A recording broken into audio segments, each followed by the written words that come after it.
ಮುಡಾ ಕೇಸ್ನಲ್ಲಿ ಸಿಎಂ ಸಿದ್ದರಾಮಯ್ಯನವರು ಕಾನೂನು ಸಮರವನ್ನ ಸಾರಿದ್ದಾರೆ. ಈಗಾಗಲೇ ಕಾನೂನಾತ್ಮಕವಾಗಿಯೇ ಹೋರಾಟವನ್ನ ಮಾಡಿ ಗೆಲ್ಲುವುದಕ್ಕೆ ಸಿಎಂ ಸಿದ್ದರಾಮಯ್ಯನವರು ಮುಂದೆ ಹೋಗಿದ್ದಾರೆ. ಈ ನಡುವೆ ದೋಸ್ತಿಗಳಿಗೆ ಟಕ್ಕರನ್ನ ಕೊಡೋದಕ್ಕೆ ಸಿಎಂ ರಣತಂತ್ರ. ಇನ್ನೇನು ಕೆಲವೇ ಕ್ಷಣಗಳಲ್ಲಿ ಸಿಎಂ ನೇತೃತ್ವದಲ್ಲಿ ಶಾಸಕಾಂಗ ಸಭೆ ಕೂಡ ನಡೆಯುತ್ತೆ. ಇನ್ನು ನಾಳೆ ಬೆಳಿಗ್ಗೆ 11 ಗಂಟೆಗೆ ಸಿಎಂ ಸಿದ್ದರಾಮಯ್ಯ ದೆಹಲಿಗೆ ತೆರಳಲಿದ್ದಾರೆ. ವರಿಷ್ಠರನ್ನ ಭೇಟಿಯಾಗಿ ಕೇಸ್ ಬಗ್ಗೆ ಸಿಎಂ ಅವರು ಮಾಹಿತಿಯನ್ನ ಕೊಡಲಿದ್ದಾರೆ. ನಾಳೆಯೇ ಬೆಂಗಳೂರಿಗೆ ವಾಪಸ್ ಕೂಡ ಆಗ್ತಾರೆ. ದೆಹಲಿ ಭೇಟಿಗೂ ಮುನ್ನ ಶಾಸಕರನ್ನ ವಿಶ್ವಾಸಕ್ಕೆ ತೆಗೆದುಕೊಳ್ಳುವಂತಹ ಪ್ರಯತ್ನ ಸಿಎಂ ಸಿದ್ದರಾಮಯ್ಯನವರಿಂದ ಆಗ್ತಾ ಇದೆ. ಈಗಾಗಲೇ ಮುಡಾ ಹಗರಣದಲ್ಲಿ ಸಿಎಂ ಸಿದ್ದರಾಮಯ್ಯನವರ ಹೆಸರು ಕೇಳುವ ತಕ್ಷಣ ವಿಪಕ್ಷಗಳು ಸಿಎಂ ಸಿದ್ದರಾಮಯ್ಯನವರ ವಿರುದ್ಧ ಹೋರಾಟವನ್ನ ಮಾಡೋದಕ್ಕೆ ಶುರು ಮಾಡಿದಾಗಿನಿಂದಲೂ ಕೂಡ ಕಾಂಗ್ರೆಸ್ ಪಕ್ಷದ ಎಲ್ಲಾ ನಾಯಕರು ಸಿಎಂ ಸಿದ್ದರಾಮಯ್ಯನವರ ಬೆನ್ನಿಗೆ ನಿಂತಿದ್ದಾರೆ. ಅವರ ಪರವಾಗಿ ನಾವು ಇರ್ತೀವಿ ಅಂತ ಹೇಳಿ ಅವರ ಪರವಾಗಿನೇ ಹೋರಾಟವನ್ನು ಮಾಡಿಕೊಂಡು ನಿರಂತರವಾಗಿ ಬರ್ತಾ ಇದ್ದಾರೆ. ಈ ನಡುವೆ ಇವತ್ತು ಸಿಎಂ ಸಿದ್ದರಾಮಯ್ಯನವರ ನೇತೃತ್ವದಲ್ಲಿ ಶಾಸಕಾಂಗ ಪಕ್ಷದ ಸಭೆ ನಡೆಯುತ್ತೆ.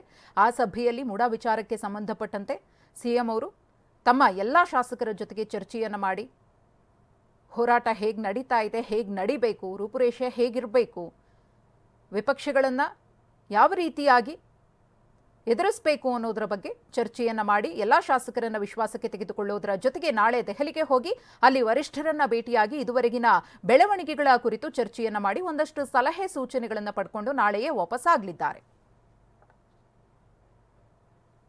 ಬಿಜೆಪಿ ಪ್ರತಿಭಟನೆಗೆ ಸಿಎಂ ಸಿದ್ದರಾಮಯ್ಯನವರ ತಿರುಗೇಟು. ಬಿಜೆಪಿ ನಿರಂತರವಾಗಿ ಸಿಎಂ ಸಿದ್ದರಾಮಯ್ಯನವರ ವಿರುದ್ಧ ಮತ್ತು ಕಾಂಗ್ರೆಸ್ ಸರ್ಕಾರದ ವಿರುದ್ಧ ಪ್ರತಿಭಟನೆಯನ್ನು ಮಾಡ್ತಾ ಇದೆ. ಅದಕ್ಕೆ ತಿರುಗೇಟನ್ನು ಕೊಡುವಂತಹ ಕೆಲಸವನ್ನ ಸಿಎಂ ಮಾಡಿದ್ದಾರೆ. ರಾಜ್ಯಪಾಲರ ತಪ್ಪು ನಡೆಯ ಬಗ್ಗೆ ಉತ್ತರಿಸಲಾಗದ ಬಿಜೆಪಿಗರು. ದಲಿತ ಗುರಾಣಿ ಬಳಸೋದು ದಲಿತರಿಗೆ ಮಾಡಿದ ಅವಮಾನ. ಕೇಂದ್ರ ಸಚಿವ ಸಂಪುಟದಲ್ಲಿ ಇರಬೇಕಿದ್ದ ಥಾವರ್ ಚಂದ್ ಗೆಹ್ಲೋಟ್ ಅವರು ಇಲ್ಲಿ ತಂದು ಅವರನ್ನ ಪಂಜರದ ಗಿಳಿಯನ್ನಾಗಿ ಯಾಕೆ ಮಾಡಿದ್ದೀರಿ ಅಂತ ಪ್ರಶ್ನಿಸಿದ್ದಾರೆ ಟ್ವೀಟ್ ಮೂಲಕ ಸಿಎಂ ಸಿದ್ದರಾಮಯ್ಯನವರು. ಥಾವರ್ ಚಂದ್ ಗೆಹ್ಲೋಟ್ ಅವರು ಕೇಂದ್ರ ಸಚಿವ ಸಂಪುಟದಲ್ಲಿ ಇರಬೇಕಾದವರು, ಅಂಥವರನ್ನ ತಂದು ಇವತ್ತು ಇಲ್ಲಿ ಪಂಜರದ ಗಿಳಿಯನ್ನಾಗಿ ಕೂರಿಸಿದ್ದೀರಲ್ಲ, ಯಾಕೆ?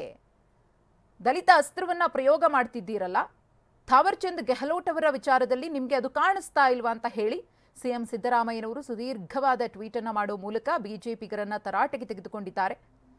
ಹಿಂದೂಗಳಲ್ಲಿ ಜಾತಿಯೇ ಇಲ್ಲ, ಧರ್ಮವೇ ಇಲ್ಲ ಎಂದು ಉಪದೇಶ. ಬಿಜೆಪಿ ನಾಯಕರ ಬುಡಕ್ಕೆ ನೀರು ಬಂದಾಗ ಜಾತಿ ನೆನಪಾಗುತ್ತೆ ಅಂತ ವಾಗ್ದಾಳಿಯನ್ನು ನಡೆಸಿದ್ದಾರೆ. ರಾಜ್ಯಪಾಲರಿಗೆ ಅವಮಾನ ಆಗಿದೆ ಎಂದು ಪ್ರತಿಭಟನೆಯನ್ನು ಮಾಡ್ತಿದ್ದೀರಿ. ಈ ಪ್ರತಿಭಟನೆಯ ಉದ್ದೇಶ ಏನು? ನಿಮ್ಗಳಿಗೆ ನನ್ನ ಒಂದು ಸರಳ ಪ್ರಶ್ನೆಗಳಿವೆ, ಆ ಪ್ರಶ್ನೆಗಳಿಗೆ ಉತ್ತರಿಸಿ ಅಂತ ಹೇಳಿ ಒಂದಷ್ಟು ಪ್ರಶ್ನೆಯನ್ನ ಸಿಎಂ ಸಿದ್ದರಾಮಯ್ಯನವರು ಹಾಕಿದ್ದಾರೆ. ಗೆಹ್ಲೋಟ್ ಅವರ ಬಗ್ಗೆ ನಿಮ್ಮಲ್ಲಿ ಅಷ್ಟೊಂದು ಗೌರವ ಮತ್ತು ಅಭಿಮಾನ ಇದ್ರೆ ಕೇಂದ್ರ ಸಚಿವ ಸಂಪುಟದಲ್ಲಿ ಇರಬೇಕಾದಂತಹ ಥಾವರ್ ಚಂದ್ ಗೆಹ್ಲೋಟ್ ಅವರನ್ನ ಯಾಕೆ ಇಲ್ಲಿ ತಂದು ಕೂರಿಸಿ ಪಂಜರದ ಗಿಳಿಯನ್ನಾಗಿ ಮಾಡಿದ್ದೀರಿ? ಈ ಪ್ರಶ್ನೆಗೆ ನಿಮ್ಮ ಬಳಿ ಉತ್ತರ ಇದೆಯಾ ಅಂತ ಹೇಳಿ ಬಿಜೆಪಿಗರನ್ನ ಕ್ವಶನ್ ಮಾಡಿದ್ದಾರೆ. ಮಾರ್ಗದರ್ಶಕ ಮಂಡಳಿ ಎಂಬ ವನವಾಸಾಶ್ರಮ ಸೇರಿಸುವಷ್ಟು ವಯಸ್ಸಾಗದಿದ್ರೂ ಸಕ್ರಿಯ ರಾಜಕೀಯ ಜೀವನ ಯಾಕೆ ಮೊಟಕುಗೊಳಿಸಿದ್ದೀರಿ ಅಂತ ಹೇಳಿ ಸುದೀರ್ಘವಾಗಿ ಒಂದಷ್ಟು ವಿಚಾರಗಳ ಬಗ್ಗೆ ಪ್ರಸ್ತಾಪಿಸಿ ಬಿಜೆಪಿಗರನ್ನ ತರಾಟೆಗೆ ತೆಗೆದುಕೊಂಡಿದ್ದಾರೆ.